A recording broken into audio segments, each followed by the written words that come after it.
Whether, in fact, the word socialist is becoming a code word, whether or not socialist is becoming the new N-word. When I heard people going after the First Lady and the number of staff people they have, it sounds racist to me. It is essential that the establishment play the population off against each other, along the lines of Republican, Democrat, liberal, conservative, black and white. As long as the people are fighting with each other, they can never get together and remove the corporate dictatorship that has criminally seized power through the national security state. Just as George W. Bush betrayed his foolish followers, so must Obama, because his only allegiance is to his offshore masters. President Obama today nominated Ben Bernanke for a second four-year term as Federal Reserve Chairman. The president called his actions on the global financial crisis bold and out of the box. As an expert on the causes of the Great Depression, I'm sure Ben never imagined that he would be part of a team responsible for preventing another. But because of his background, his temperament, his courage, and his creativity, that's exactly what he has helped to achieve. And that is why I am reappointing him to another term as chairman of the Federal Reserve. So Obama has made it quite clear by his actions, never mind his words, his actions, as to who owns him, who he works for, and who he serves, and it's not the American people. It is so obvious to anyone paying attention that the President of the United States is not the real person in control. Whether it is Gerald Ford or Jimmy Carter or Ronald Reagan or Clinton or Bush, Obama is no different. And to think that he is an independent figure is just crazy. And as Franklin Delano Roosevelt said, presidents are selected, they are not elected. Obama pledged that he would end NAFTA and GATT, and has since fought to expand both of them. Obama promised that he would have the most transparent administration ever, and he is already more secretive than Bush and Cheney ever were, even making it a secret who visits the White House. I can make a firm pledge. If your family earns less than $250,000 a year, if you make less than $250,000 a year, if you are a family making less than $250,000 a year, you will not see your taxes increased a single dime. You will not see your taxes go up. You will not see your taxes increase one single dime. Not your capital gains tax, not your payroll tax, not your income tax, no taxes.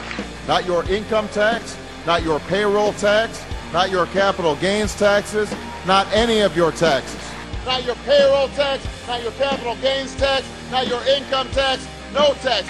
Your taxes will not go up. Because the last thing you need is higher taxes when we're in a recession like this, and you won't get one under an Obama administration. Obama made the centerpiece of his campaign the pledge that taxes would not be raised on anyone making under $125,000 a year. He has since gone back on that promise as well, and has proposed new taxes on payroll, energy, home mortgage deductions, and scores of other taxes. He made a pledge. He said, I'm not going to raise taxes on anyone making under $250,000. Is that pledge still active? We are going to let the process work its way through it.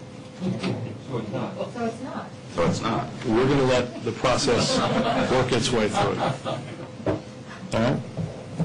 The Senate is looking especially at this issue of capping the deductions for health care that employers and employees now get. That would be an tax increase for many families earning under $250,000, but the president said he was open to it, so that means that the tax pledge he made back in September is no longer operative? Obama said he was going to abolish the Patriot Act. He now vigorously defends it. We saw the same type of flip-flop when it came to warrantless wiretapping of the American people. Look what Obama's done with wiretapping, surveillance. He's brought it to heights even beyond what George Bush, the disgusting levels that he brought it to. So we have more surveillance. Now they're talking about, what is it called, Cybercom, the new Pentagon secret cyber society that's going to be watching over us. To get those terrorists, we got to get those terrorists. So now they'll be invading our privacy even more. So, I mean, it really almost makes you ask the question, would it have been better if we never invented the internet? and had to use paper and pencil or whatever. Now Obama is setting up the Cybersecurity Command, which the government admits completely ends the Fourth Amendment and allows President Obama to shut off the internet in the United States whenever he wishes. Indeed, in today's world, acts of terror could come not only from a few extremists in suicide vests, but from a few keystrokes on the computer, a weapon of mass disruption.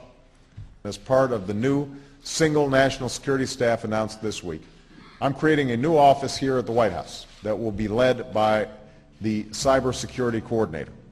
This new control grid is administered by the Pentagon. They just want to keep tabs on us. So we're turning into a surveillance, wiretapped government state. The government is taking more and more control over our lives. I can stand here today as President of the United States and say without exception or equivocation that we do not torture. Obama made a show of investigating torture, but has ignored the Army's own detailed investigative reports, which name the torturers that the White House memos document were following the directives of Bush and Cheney, the men who are most guilty for issuing the infamous orders. Some low-level soldiers have been prosecuted for their role at Abu Ghraib, but no senior officer has been held accountable in any of these cases to date. Heidi? I know that these debates lead directly, in some cases, to a call for fuller accounting, perhaps through an independent commission. Now, I've opposed the creation of such a commission. Next, Obama expanded Bush's doctrine of indefinite detention of foreigners without trial to holding citizens without evidence indefinitely, without ever even committing a crime.